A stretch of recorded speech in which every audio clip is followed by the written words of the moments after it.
I'm Matt Solomon, the director of our Kaiser Permanente Northern California Center for Thoracic Aortic Disease.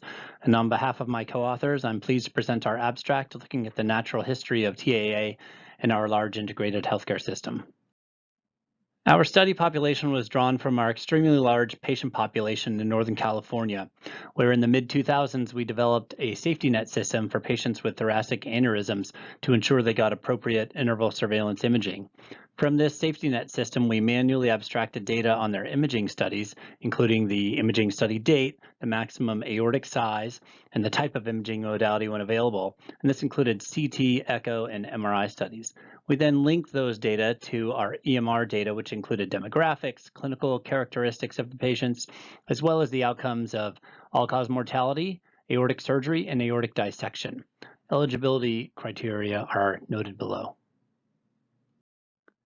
After applying them, we had 6,450 patients in our cohort with a mean age of 68, 2/3 men, and broad racial and ethnic diversity.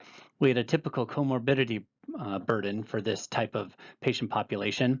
And of note, this is mostly a degenerative aneurysm cohort with a very small proportion of patients with known connective tissue syndromes.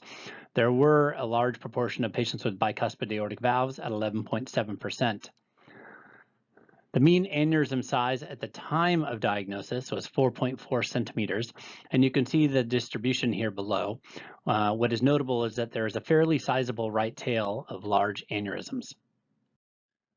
This is a table of our unadjusted outcomes for death, aortic dissection, and aortic surgery stratified by aneurysm size. Of note, number one, a large proportion of patients with aneurysms over 5 centimeters. 2, a very low rate of aortic dissection across all categories. 3, an increasing rate of aortic surgery as aneurysm size increased.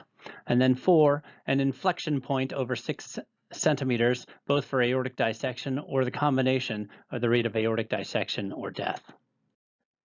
In multivariable models measuring the association of initial aortic size with clinical outcomes, we can see that there is an inflection point above 6 centimeters. Please read our conclusions and limitations, and I will point out what I think is the most important finding is that the absolute risk of aortic dissection was extremely low in our overall cohort, occurring in less than 1% of patients overall across all follow-up.